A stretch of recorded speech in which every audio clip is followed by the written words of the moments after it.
Good morning, or good afternoon, I should say, and welcome to the Fayetteville Public Library. Thank you for joining us for this wonderful author talk with James McWilliams and his editor, David Scott Cunningham, of the University of Arkansas Press, to discuss McWilliams' latest book, The Life and Poetry of Frank Stanford. McWilliams is a historian at Texas State University and has written on a wide range of topics, both academically and journalistically, with his work appearing in a number of notable publications, including The New Yorker and Harper's. This title explores the complicated life and work of Frank Stanford, a staple of Southern American literary history.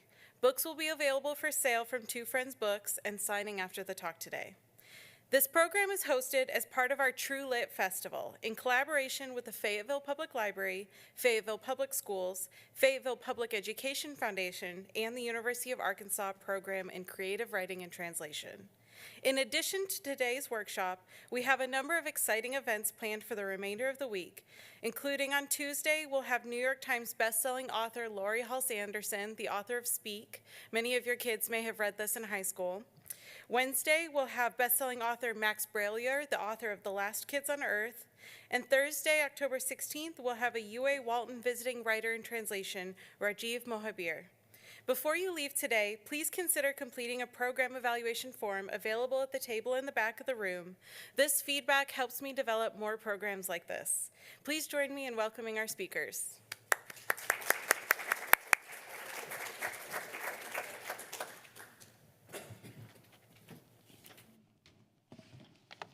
Thank you all for coming. Thanks to the Public Library and the Lit Festival for having me. Writing this book about a poet from Arkansas who, lived not even 30 years and died of suicide. Reading his letters from his, as a 5-year-old in his baby book up through his suicide note, written 2 weeks before his suicide, was incredibly emotional for me. It was often very troubling experience. And so my challenge writing the book in many ways was to maintain and to some ways to keep that emotionalism at bay a little bit and to make sure that I focused on the life and wrote about the life as if I almost didn't know the conclusion to it. And this took a lot of work to maintain that kind of distance from the emotions that I had about where I knew the story was going. And I think I did okay in terms of accomplishing that. I mean, when you read the book, you'll see where I kind of do enter in emotionally. But I think you'll find most of the book is written, and I hope it is written, as if you don't know where the story is going. You don't know how it's going to wind up. Even though I begin the story with the suicide. In some ways, that was the point, to get the suicide out of the way and then to get into the life. But when I finished the book, I decided I wanted a page and a half to kind of let my readers know what I really felt about Frank Stanford. And that's what I'm going to read to you now. And then we'll turn things over to a Q&A with David Scott. Looking back on Frank's life, we might shift the tense and ask a variation of his question, what is Frank looking for? And ask, what was Frank looking for? Well, he wanted to live in poetry, in art. It sounds cliched and childish even, but that's what he wanted, and he did it. The man, the boy who was the man, published 7 books of poetry while he lived. He saw with his own eyes. He saw with his own eyes one of the longest poems ever written, the result of his life's work, bound into dummy copies. He wrote it, and he brought it into being, and he loved it. He called it the battlefield where the moon says, I love you. He read and listened to and watched everything, and his ear and eye heard and saw so much of what others missed. Sorry, I lost my place. The published works scratch the surface of an archive, a wealth, a hidden treasure of a manic and furious lifetime of writing. All of it, above ground or below, in print or not, was personal and autobiographical and Southern and foreign and historical, and it became inseparable from life to the point of becoming and being life. And it just bulldozed anyone who got in the way. I go to the extreme, he wrote. But my God, the cost of doing so, the immense, immeasurable, terrible, tragic costs, were they worth it? What did Frank want? Lust, the chase, 19th century style romance more Byron-esque and Keatsian than akin to any other tradition his mythologizers wanted to drape on him. He wanted the company of lovers, a constant rotation of lovers, and he had them, and they had him back, craving and consuming his lavish attention, his medusoid thatch of hair, his white teeth, his karate body, his earthy odor of olives and dirt. What did Frank want? He wanted others to have the publishing joys that he had. He wanted other poets to hold their own words in their own hands to their chests and have others hold them too and maybe love them for it. He wanted good, high-quality paper and access to the best films and cats and beer and bourbon. 29 years of life, and he wrote and he fucked and he mentored and read and drank and nurtured more than the most productive and amorous and ambitious and mentoring of us could do in multiple shots at existence. Yes, those costs, those horrible, horrible costs. But what if, to him, it was all worth it? What if every fuck-up was worth the words it generated? What if longevity and stability and predictability and financial responsibility weren't all there was for Frank Stanford? What if life wasn't everything for him? He may see something the rest of us don't, the poet George Garrett said. What light did Frank see in this world of darkness? C.D. Wright said that Frank's favorite line from the 15,000 or so in the battlefield was, "Ain't life sweet?" It seems right and proper to at least wonder if Frank Stanford, right up to the very end, even moments before he did it, perhaps even at the instant he fired those shots, believed exactly that. And I mean, wouldn't that be sweet? I couldn't have written this book or that coda had it not been for my editor, David Scott, now my friend David Scott, because it took me not 3 years to do this book, but more like 7 years to do this book. And so I've invited him to join me today in a Q&A. So thank you so much.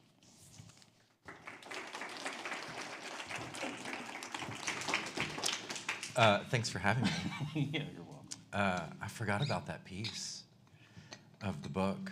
It's a very big book with lots of pieces in it.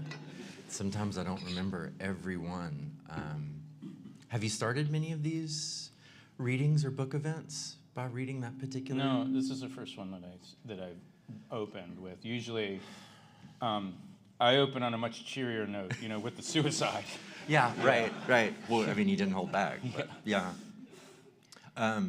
It struck me, having gotten this invitation, which is touching, and also having gotten the invitation to be your collaborator. It's an honor. Everyone at the press feels that way. But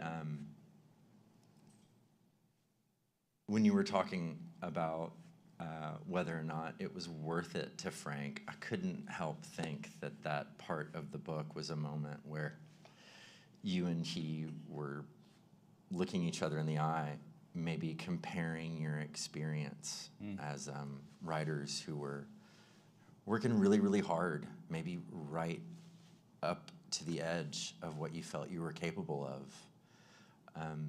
Because I think you got pretty close in those 7 years. I mean, I'm sure sometimes it was a lot of fun, but sometimes it was a lot of hard work. 7 years, really? Yeah, you think about it. Check your email. Yeah, no. Check the delivery date on the contract. I hope you think it was worth it. Oh, I mean, without a doubt, this was a life-changing experience to write this book. And I think what was sort of most transformative about it was I went in with an expectation that this would be a book that I could do relatively quickly. And because there's an archive. Stanford has an archive at Yale, and I'm a historian. And historians, like the way we work is we go to an archive, we shut the door, we don't talk to anyone, and we go through the archive and take our notes and write our book. I mean, I didn't think it would be that simple, but I kind of thought initially the archive would be the lodestone for doing this book, and it didn't turn out to be that way at all. The archive, just as you were talking about how his life was so connected to all these people, the making of this book was a very social, human, well, that's interactive it. experience. And so I had to end up becoming a sort of journalist as much as I did a historian. And a therapist. And a therapist, and a private investigator. Yeah. And so I ended up talking to, well over 250 people for this book, and Some of them are here. Many of them are here, thousands of pages of transcripts. And so the archive became like this oral history that I ended up doing. And when I say it was like life transformative, one of the reasons why is because I didn't actually know that I was capable of that. And there's something really, I think, exciting about being, in your mid-50s and discovering, I guess I probably started the book in my late 40s, but in any case, being in my mid-50s and like learning that you're actually halfway decent at something that you didn't know that you were. And so interviewing people, I was shocked at, well, it's funny, like I started off doing terrible interviews, and I had a student who transcribed my interviews, and she said to me one day, like, I got some advice for you. She was reading the interview, she's like, maybe, like, don't talk so much. Let people talk. Every time somebody's going to say something interesting, you jump in. Was she right? Oh, absolutely. Oh, you did shut up after Yeah, I did shut up, and my interviews got a lot better. But, I learned how to do that. Like, I figured out how to do that. So it was very exciting. It was very social. It challenged me in ways I never expected to be challenged. And it actually came out like realizing that I present myself in a way differently than I ever thought that I did. People responded to me in a way, doing these interviews, that I was really shocked at how warm and open they were. I did learn that if you interview somebody after 2 glasses of wine, you get a lot more information than after 2 glasses of tea. You learn these things after a while. Yeah. You're right. You weren't trained to do this kind of thing. We talked about this morning. You're not. You were trained as a historian. And not only were you trained as a historian, but most of your career up until this point was pretty tightly confined to that subject area and that modality of investigation and research.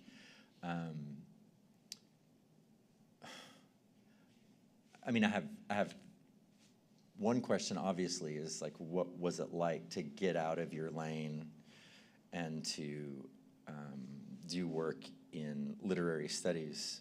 But after you answer, spoiler alert, I would like to know how you think other historians should look at your experience and maybe even take a note. I mean, we talked a little bit about literature as historical source material, Right.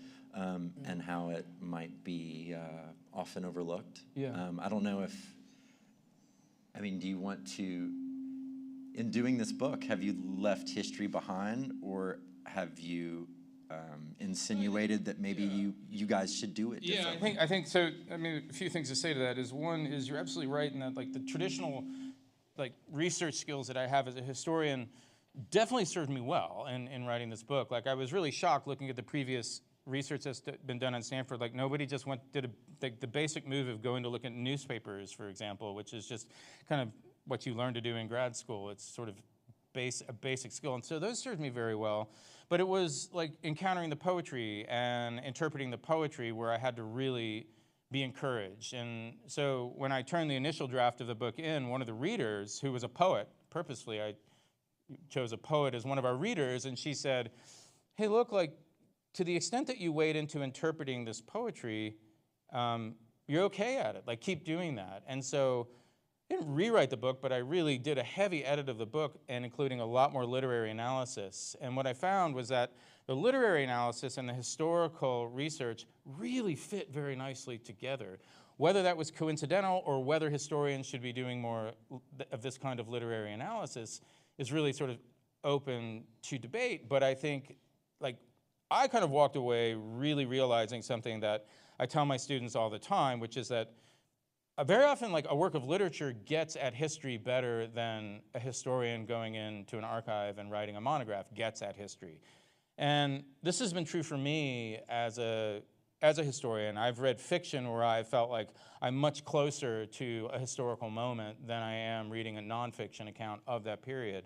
We were taught not to think about it that way. Absolutely not. The new no. criticism And that- so when I go into my classes and I say, hey, look, like history is just a kind of fiction with a few more rules, my students sort of squirm, but I think that's true. And that's, Oh, I meant in literature where we were taught not to think about it this way. I mean, oh, because of new criticism. Is yeah. that, yeah. I mean, you were well, just told to start from the text and not try to extrapolate beyond that. Did you go to school in 1930? I know, I did. No, but so- the English department that I came up in Was I felt like conservative. was very, yeah. No, this is great. I mean, so there, 100 years ago, or in David Scott's case, 20 years ago, if you would not have 100. studied literature, they would be like, all that matters is the literature. All you do is study the work itself. You don't really build out much further than the structure of the work itself. Like, Yeah, and you don't want to invent circumstances or intentions that aren't on the page. that aren't there. Yeah. Well, I'm a new historicist. You know, I bring. Yeah. I bring nice. Yeah. And Market so. that. And so I bring a historical analysis to literary artifacts, and I found it to be immensely revealing. Because if you think about it, like, you know, if you study historians, if historians study presidents or they study political figures or even journalists or whoever they're studying, those people are, they're hedging everything they do. Every document they leave behind. Every document they leave behind They're like managing has their an legacy. ulterior motive. Yeah. And sniffing that out is very difficult to do. Yeah. And whereas a work of literature typically has The a art draws it little out, more yeah. sort of, it is what it is. Yeah. There's not that kind of deception Yeah. behind it typically. Well, So, when you were first interested in this investigative approach, understanding the South, the literature of the South, some of the themes that ended up being in your book, you weren't thinking about writing about Frank Stanford, right? I mean, when we met, you had Yeah. decided, I mean, a lot of the reasons that we got connected is because our region, our press, we were a natural home for a Stanford book. But Yeah. before that, you were thinking about something really different, right? Much And this was like bigger, the first yeah, time yeah. that you thought about crossing that barrier between what historians do and what literary scholars do. Yeah. I mean, remind us what that looked like. So the original project that this biography fell out of was a cultural history of the American South after World War II. But I was going to include poets, novelists, photographers, architects, wide range, musicians.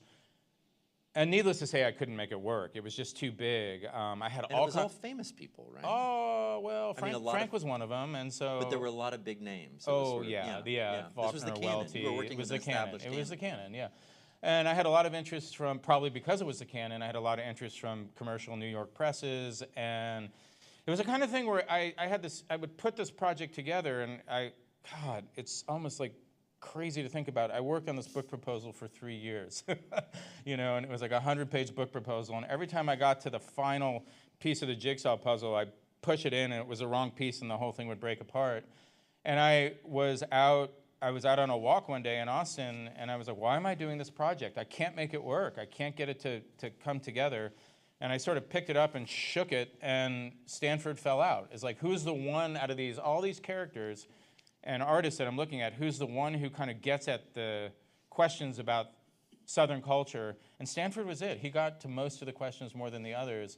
And then I realized, oh, he's got no biography. Oh, his papers are at Yale. Oh, David Scott's just waiting at his desk in Fayetteville for me to send this email to him, which you were. It was true. Yeah, and then the book was off and running. Well, maybe not running, but off. Yeah. Slouching. You don't still want to write that book, do you? No, well, yes. Oh, really? Yeah. Do you want to talk afterwards? No. Okay. I like the other one, though. Yeah. I mean, I would like to. I just don't. It would have to be. No, I don't know how to. You want someone else to write it? I want and somebody else to write it. I Stanford want to in read right? it, and Yeah. and say I had that idea first. Yeah. Yeah, we haven't talked about this. How peculiar it would be for you to sort of raise the profile of Stanford so that he could be more prominently included in someone else's book that looked like the one you were going to write before this one. Yeah, no, that's it. I mean, it's super. is that- Yeah. That would be that's part of the terrific. I'd be ambition, very right? happy about that. Is to but like get him higher up in the lineup. Well, You there's no think he question deserves that part of the reason I did want to write this book was to kind of push Frank into the canon. And people who have been reading Frank over the long haul very much believe he should be there, and I think justifiably so. But I have run into, I think, a very strong regional bias. It is extremely difficult to break Frank out of the American South, even though I think he's a global poet. He is, it has been very difficult to get him attention outside of, even looking at when I go and give talks about this book, I get great turnouts in, New Orleans, Baton Rouge, Austin, Nashville, Little Rock, here, Atlanta. But the minute I head north, I don't do so well. And there just doesn't seem to be as much interest. But, and which is, I think there are reasons for that. I don't know if you want to talk about those, but there are reasons for that. But Stanford his legend is here in Fayetteville.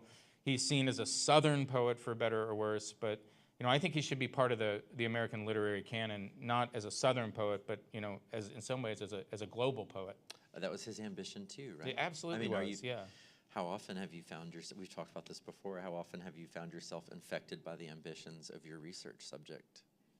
Oh, I mean, his vision for what he could accomplish is a very attractive one. It's I have to be very careful about modeling my work habits after Frank Stanford because he was manic in his work habits. I mean, incredibly productive, but productive to the point of, as I indicated in my coda there, endangering not just his own life, but really, compromising the lives of people around him, family. Yeah. And he sacrificed everything for his work, and didn't make room for any sort of work-life balance at all. And so there's that. But there's also, I would never model my work habits after Frank Stanford because he really wanted to blend kind of the dream world and reality in a way that I would never want to do. He worked very hard to achieve a kind of altered state of mind, not through drugs so much as, well, a little bit of alcohol, but sleep deprivation, for example.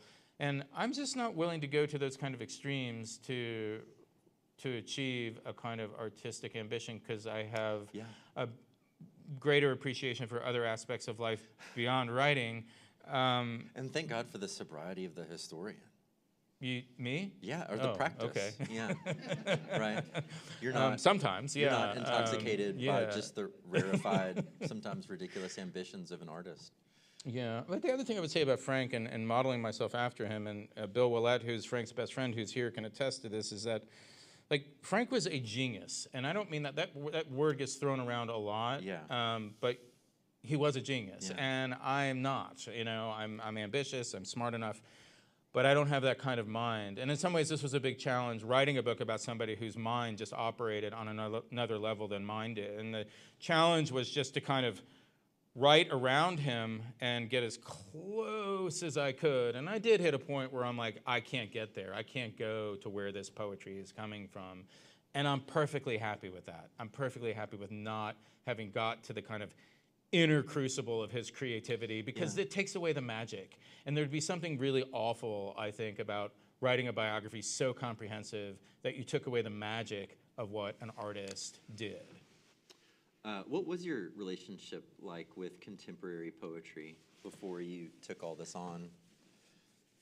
I read a lot of contemporary poetry before I took it on, and I read, in a sort of a way, I read passively. And what I mean by that is I would read a lot of poetry, and I would wait for the one poem to jump out and grab me and, have that rapturous moment, that kind of out-of-mind moment.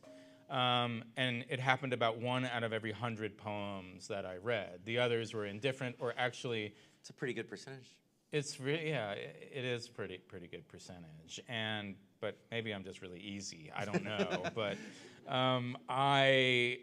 but doing that, like, when I got to that one, I didn't really know why. I never stopped to analyze what's going on with this one poem that's standing out from the others. And when I started to do more literary analysis of Stanford's poetry and started to really think about what it was, because actually with Stanford it's more of a 65 or 70 out of 100 poems that stopped me in my tracks. Maybe, well, anyway, a lot. And because there were so many, I was able to kind of develop, in some ways, a kind of aesthetic sensibility that makes me understand now when I read poems, non-Stanford poems, and I find that one that just, I read one recently in the New York Review of Books about the town Ocracoke, eating okra and Ocracoke. And there was something about the language, and there was something about the imagery, and there was something about the rawness of the poem that stopped me in my tracks. But this time I was able to actually, if you asked me, what do you love about this poem? I could actually tell you. The magic would still be there, but I could actually articulate better what it was about that poem. And that excites me. That makes me happy to be alive, to be able to do that. Yeah. And so Stanford really gave me that in some ways. Wow, what a gift. Yeah. The last of the questions about you, and then therapy's over. This is therapy. This is I have a couple questions and a couple categories that I should probably get to that I'll let James see during lunch today, and for a few of them, rather than, I don't know if they're going to start conversations or not, because a few of them just have one-word questions. Spoiler alert: one of mine for later on was, if not then, if not, you know, the way he died, does Stanford die tragically anyway? And it just says yes. It just says yes. But this one was the world you grew up in. I have more to say on it. I know. I love that you were just like, I'm gonna have some answers for you. Was the world you grew up in similar to Stanford's? And the answer on this one is priests. Thank you for the prompt. I too. Yeah. You know, as you know, in Southern Louisiana, the Catholic Church was A huge deal. part. Yeah. And I often forget how a lot of people do not have that experience, whether it's, you know, Cajun Mardi Gras or Boston Catechism or guilt or whatever or like the, you know, the quality that comes from Cajun people of Mardi the cloth. Gras, guilt. Yeah, I know. Right. Yeah, that's Fat Tuesday, Ash Yeah. Wednesday, right? So the thing, so Stanford, for those who are unaware, went to just for 2 years boarding school in Subiaco, and it's run by Benedictine monks. And Frank Stanford absolutely adored the monks. He didn't buy into any of their religious beliefs whatsoever. He never was a religious person, but he was a deeply spiritual person, and he also valued the monks because the monks made it cool to be smart. Yeah, they were scholastic. You know, they were scholastic. They made, you know, they made intelligence a moral responsibility. And so Frank, who had been in Mountain Home with Bill, kind of had to hide that aspect of that literary aspect of his life. And then he gets to Subiaco, and it's like, oh, wait, I can put it all out there, and I'm going to get rewarded for it, and praised for it, and supported for it. He loved the monks for that. He also loved the monks because they were indulgent. You know, they drank to excess, they ate to excess, they had eccentricities that they pursued, and all this really had a big impact on Frank in terms of what was permissible for a man to do. I mean, masculinity is wrapped up in this as well. I, too, identified deeply with that. I went to a Catholic school in Atlanta run by Jesuit priests who I adored. I loved their commitment to ideas. I loved how passionate they got about philosophy and literature. The priests had me reading Faulkner in 10th grade. I mean, they ushered me into the excitement of an intellectual life. And I really identified with Frank during that time period of his life. So I saw a lot. I really got those years. I really understood. And I really understood the impact of the monks because he stayed in touch with them over time. As he continued to pursue his poetry, he was always checking in with the monks. And I still check in with the priests. And it's the same thing. I'm not religious, but I am spiritual in the way that they are. Yeah. And I'm a little bit indulgent in the way that they are. And I'm still friends with the headmaster of my high school, which is remarkable given how much trouble I got in high school. But it was that intellectualism that continued to bind us. The other thing is that I, like Frank, had a really wonderful childhood. Like, whatever problems I have in life today, I can't blame it on a shitty childhood, unfortunately. I can't point to that. I had a really good set of friends. I had a really comfortable upbringing. I had great support from family. I had a couple of brothers I got along with, and I benefited from that. And I think Frank did too. I mean, Frank had a really idyllic childhood. He was allowed a great deal of freedom, but he also had a great deal of support. I think, I mean, Bill can talk about this maybe better than I can, but I think Frank had a kind of parents who took the swimming pool approach to parenting, which is like, you go in that pool and do whatever you want to do, experiment, explore. If you're in trouble, I'm here on the side. Come and find me, and I'll be here. And was your levy camp? That was a levy camp for him. Yeah. Yeah, for sure. And that was my experience too. I didn't think about this being part of the question, but I can't help think. What are the things that persisted in your understanding of his life that, despite your best efforts, just felt so alien? About Frank's identity, about his personality, his inner life, his experience in the world. Like, were there facets of who he was that, despite whatever you tried, you just like didn't get it, and you felt like a real outsider?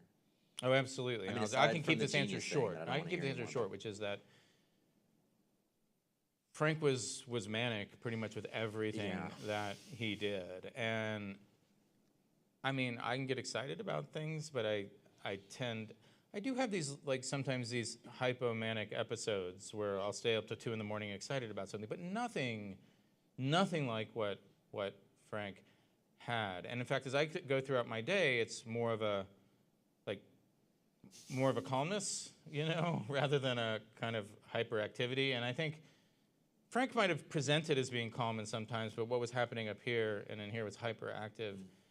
And I thankfully can't identify deeply with that. Not even a little bit jealous?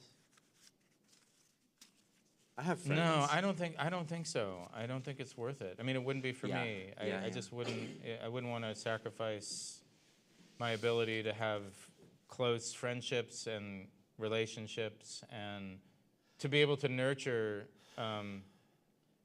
interpersonal relationships that are deeply meaning, and to sustain them sustainably. In a way that being manic doesn't really allow. Right.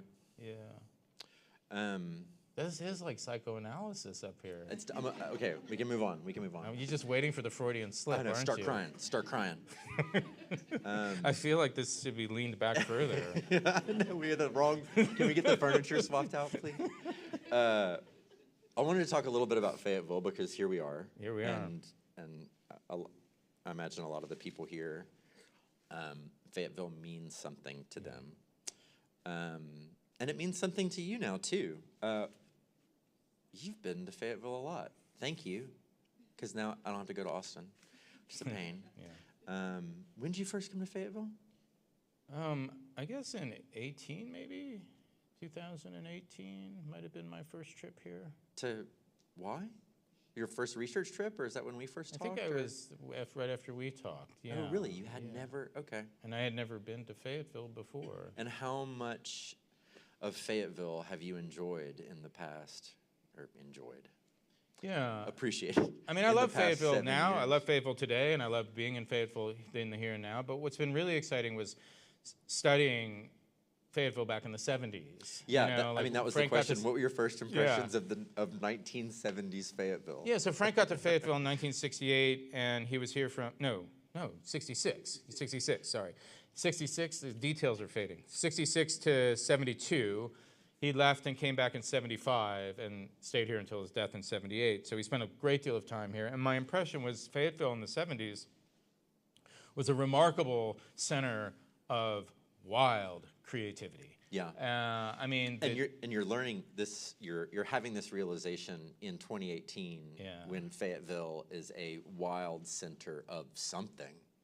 Right. Yeah. I mean, and I'll leave you to tell me what that is. Well, you know plenty too by now. Yeah. I mean, so not only like what was your impression of 1970s I'm still figuring out Fayetteville, the legacy of that because I think Fayetteville in the 70s was like the West Village in the 1950s and Haight-Ashbury in the 1960s. Like I think there was that kind of spirit of That's big talk. It is big talk. Yeah. Yeah. You got a problem with it? I got Bill on my side over here. You have a couple people on your side. Yeah. So I think there was a crucible of creativity here, not just with poetry, although the MFA program here that Jim Whitehead co-founded was, I think, the center of it. I mean, you look at Miller Williams was there. Bill Harrison was in the program. You look at the students that came out of it: Ralph Adamo, Leon Stokesbury, Jack Butler. I mean, I could go on. And these people have had careers that, in many cases, are still going on, but very successful literary careers that came. Bill Lavender down in New Orleans, Ralph Adamo. Anyway. So and most of these things were in progress by the time Frank arrives, I guess. They right? definitely were. And Frank was lucky to fall into the MFA program as an undergraduate when he did. Lucky. It wasn't in his sights. No, I think he wrote a poem or a few poems in an undergrad class. Somebody showed him to Jim Whitehead. Jim Whitehead said, "Get this guy in my seminar." Frank got into the seminar in '69 and just he stopped everybody in their tracks. He stopped all the MFA students in their tracks. They'd never seen anything like it. He submitted the Singing Knives, submitting the Blood Brothers, he submitted the Pump, these early poems, and people were blown away by them. And then you had people like Ginsberg coming here, and Alan Dugan, and Donald Justice, these great famous poets.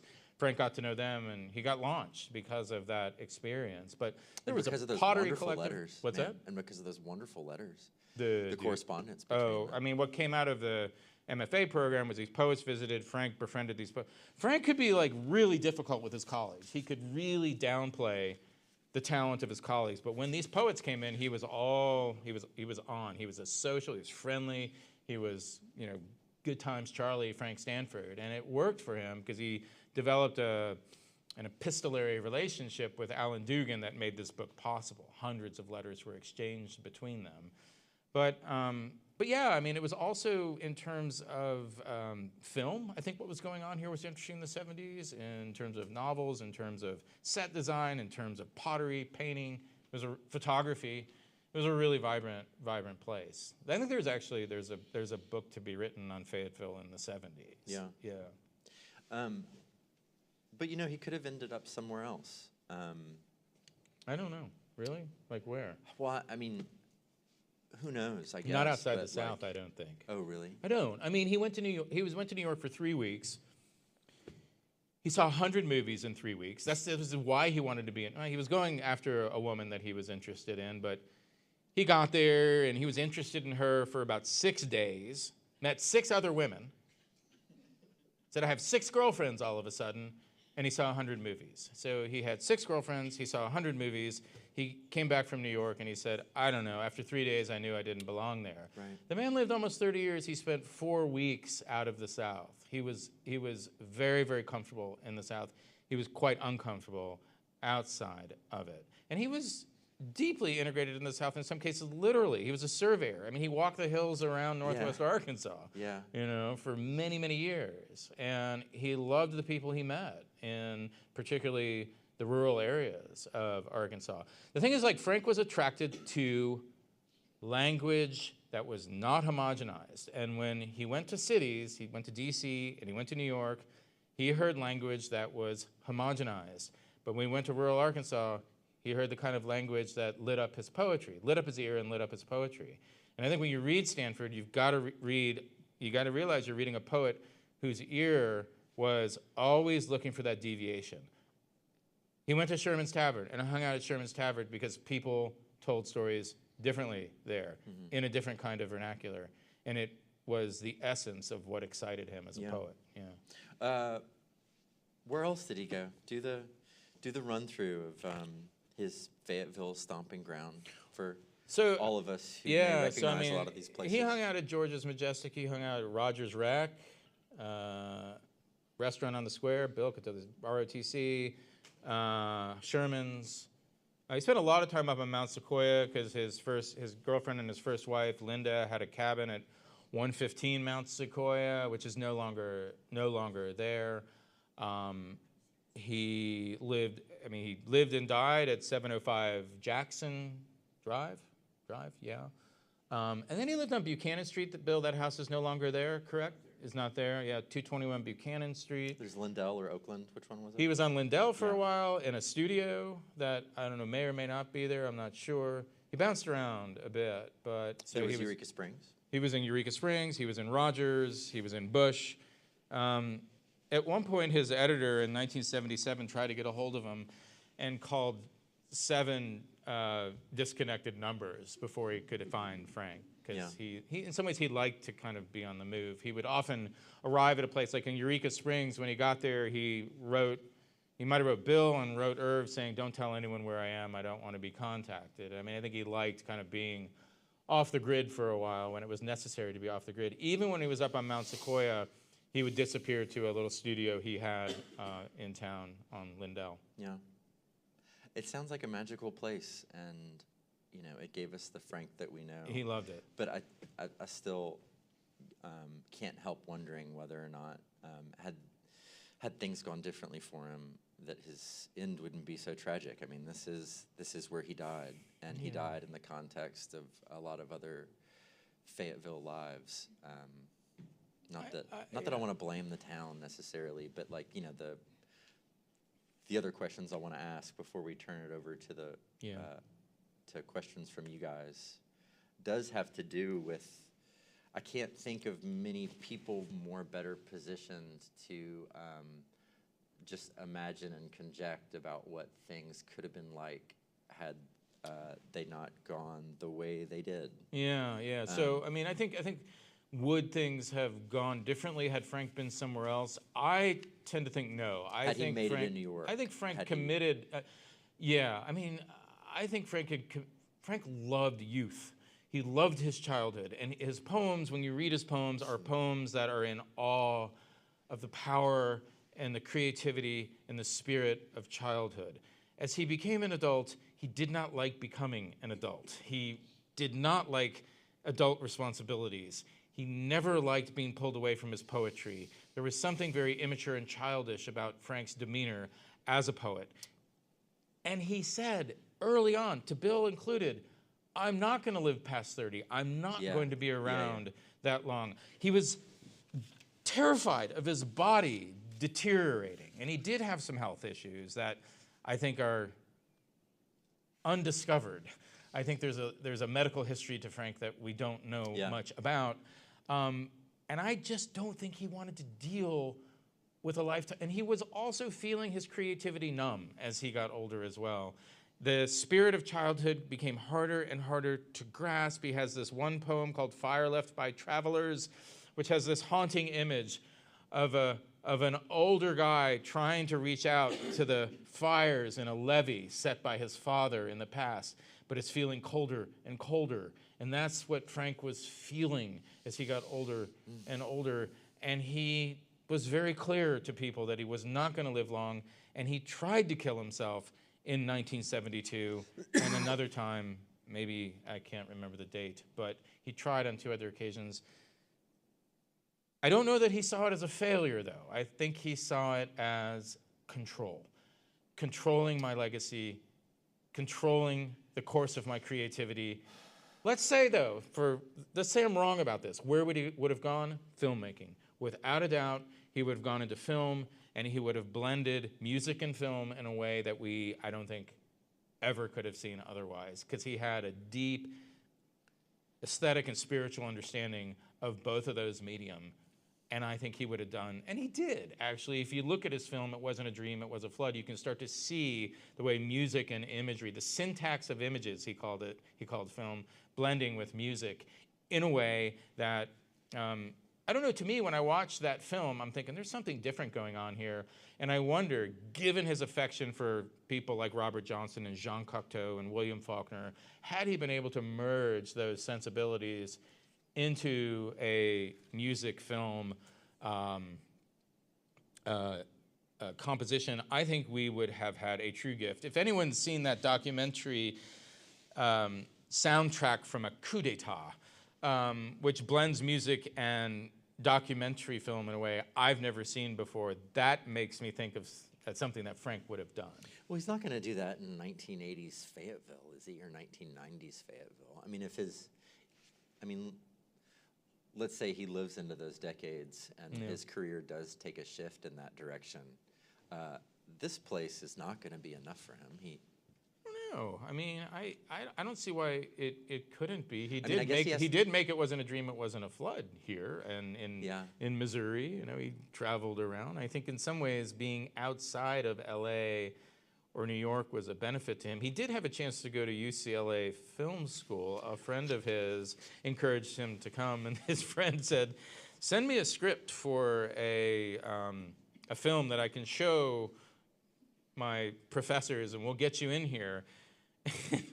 And Frank sent a script that was the most abstract, like David Lynchian, uncommercial script you can imagine. It had cuts like monks holding 2 eggs in each hand, you know, like no narrative, all imagery. Monk sitting on water tower playing flute.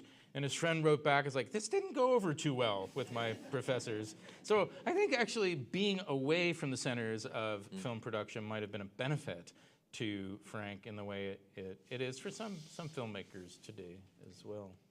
Do you think this imagined Frank Stanford loves his smartphone?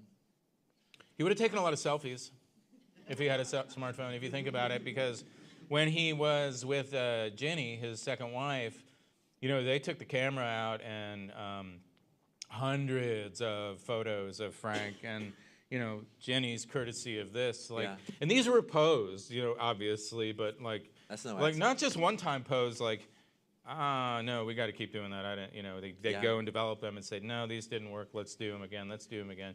Click. No, I don't like that one. Click. No, I don't. Yeah. I can see that. I can see that. He was quite consumed with his image, you know. What do you imagine your text thread with Frank is like?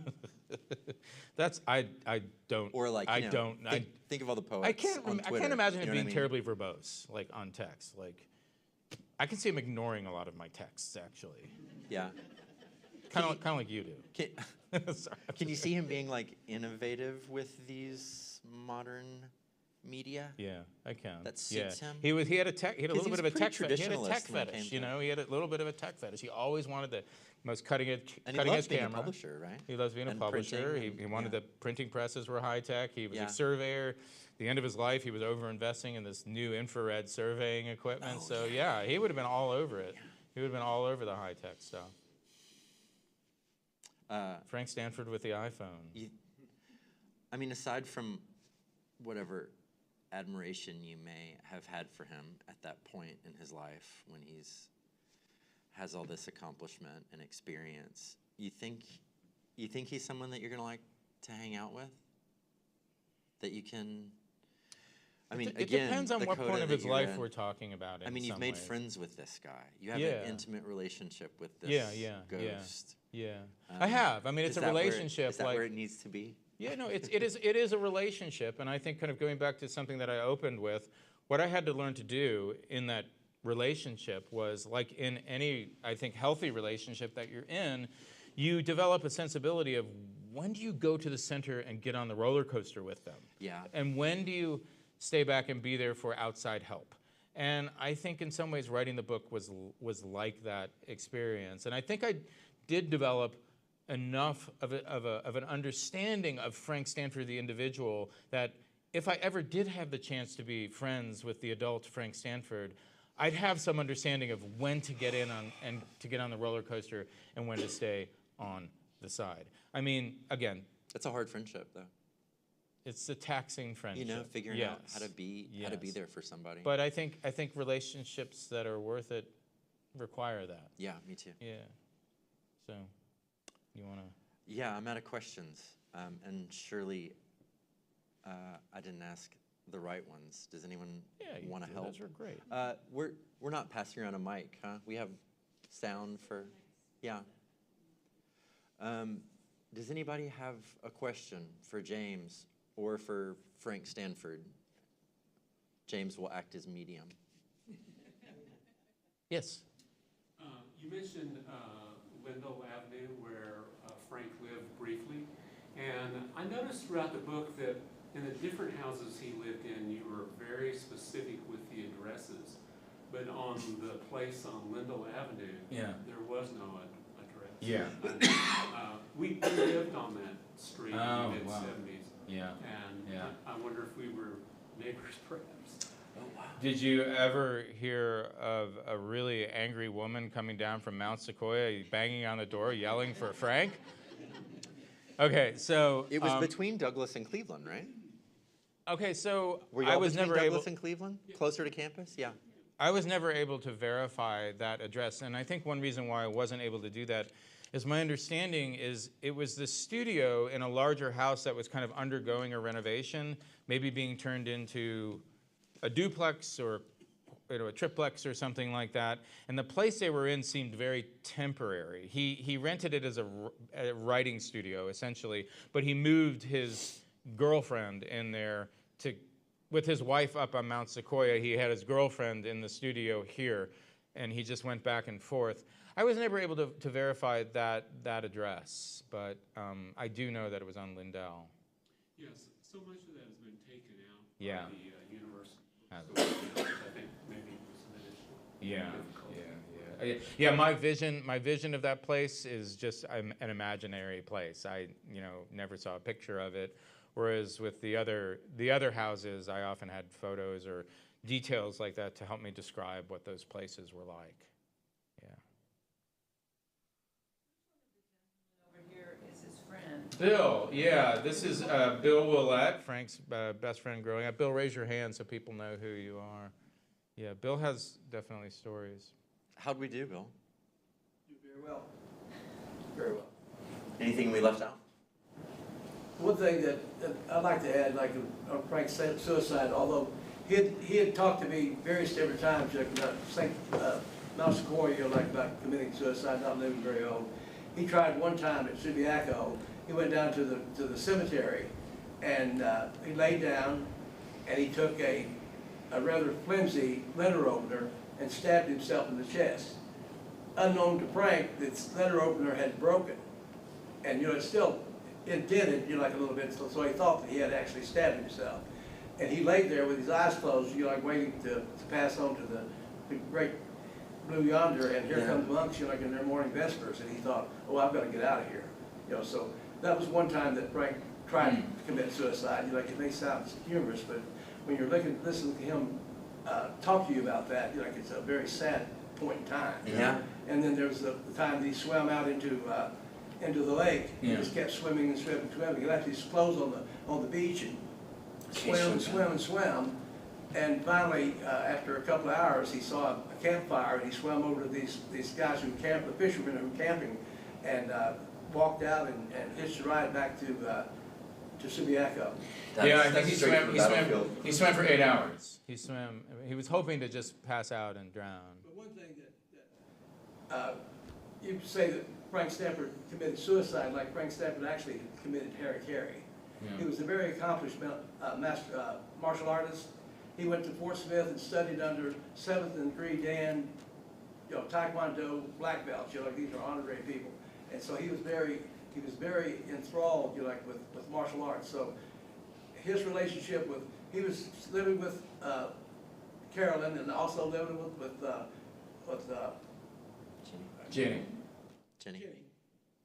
And he thought that he was giving himself to those ladies. And so when it came down to the very end, he realized, they had not taken it the way that he had offered it. And so therefore, he realized that he had committed the ultimate sin against these two ladies, and he committed harikiri. Yeah, I mean, it's also worth noting, reading the suicide notes, that Frank did kind of make it clear to both Jenny and C.D. Carolyn that he deeply loved both of them. And I think he was deeply in love with both women. And I have talked to other poets about this, and one very prominent poet, I mentioned it to him, and I said something like, can you imagine being in that situation? And he's like, oh yeah. Oh yeah.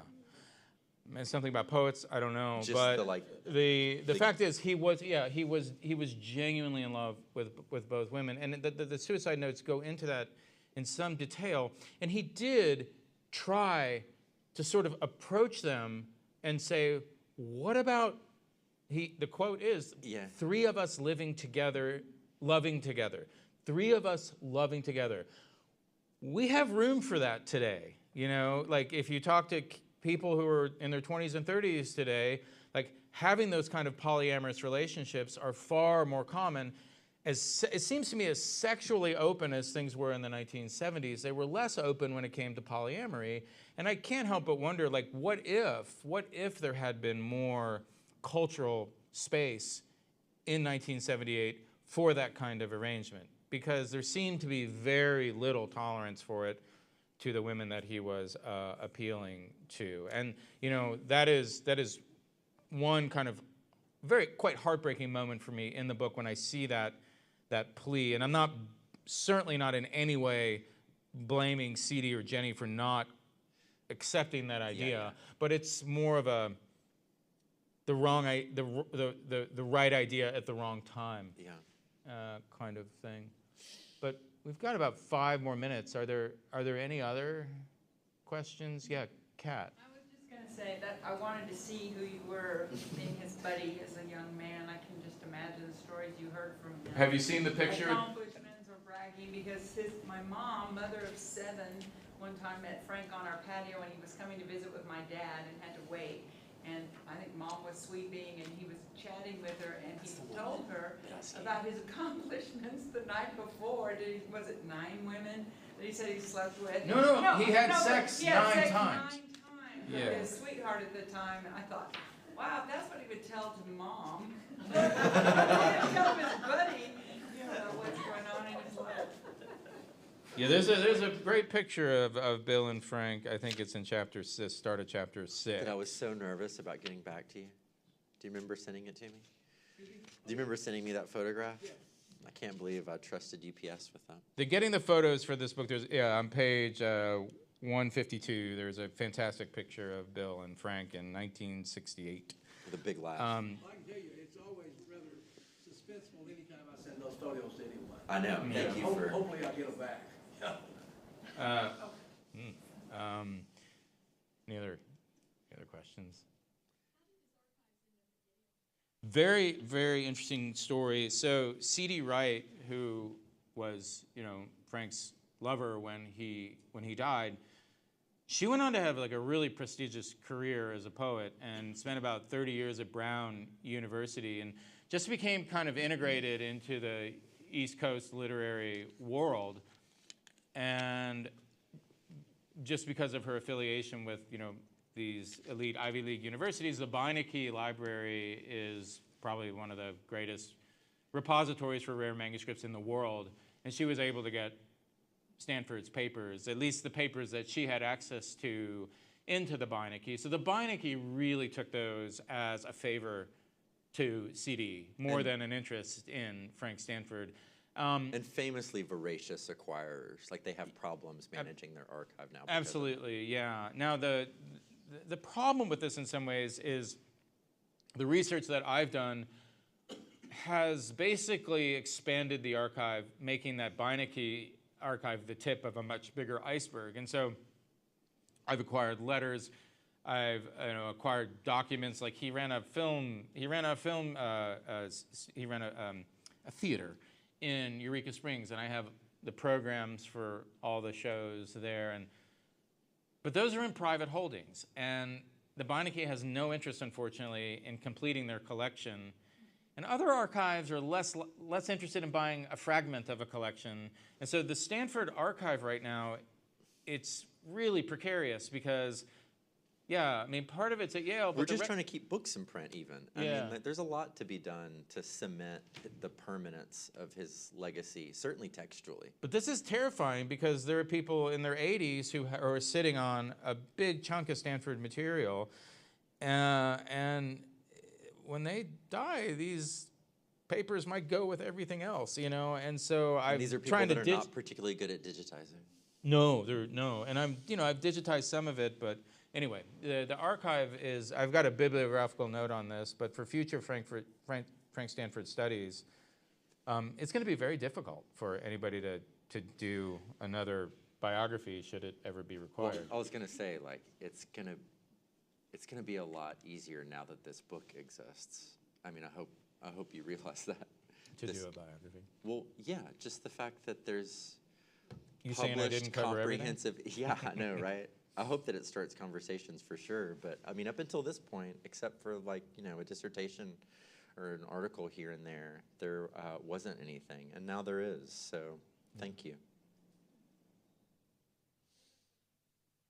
Exploration of Frank's life opened up any new research rabbit holes that you find yourself traveling down? Yeah, two in particular. So two characters that I came across in the course of the Stanford research. One is a photographer, a New Orleans-based photographer named Clarence John Laughlin, who I think has been really overlooked in the kind of canon of American photography. I've become deeply interested in him and have started to explore his archives at the New Orleans Historic Collection. I would never do another biography, but in terms of doing a study of an artist, Laughlin is somebody I'm interested in. And more immediately, in the book I'm working on right now, is a book on a poet that Frank actually barely interacted with, but that mere interaction in his last 2 weeks in New Orleans with this poet Everett Maddox from New Orleans got me interested in Everett Maddox, and so I'm actually writing a book on Everett Maddox and the poetry of Everett Maddox right now. So, I mean, to kind of link this back to a question that David Scott asked earlier about, the literary versus historical research, this is going to be much more of a literary book, a book of literary analysis, and so, I've developed a bit more confidence to do that kind of work, and so those are sort of two examples, but yeah. All right, we are. Two Friends Bookstore is in the back, Yes. selling books. Please And- visit them, as well as my friends from the University of Arkansas Press. And gosh, if you have more questions, We're around. James is really easy to get a hold of. I'll give all of you his phone number and his address. No, seriously, I would love to answer any questions you have and want to ask privately, and I could honestly talk about this material. I mean, I could be manic about that in a Yeah, Stanfordian yeah. way. Yeah. You are a little so bit, I'm happy to do it. Lucky so, me. Yeah. Thank you all very much.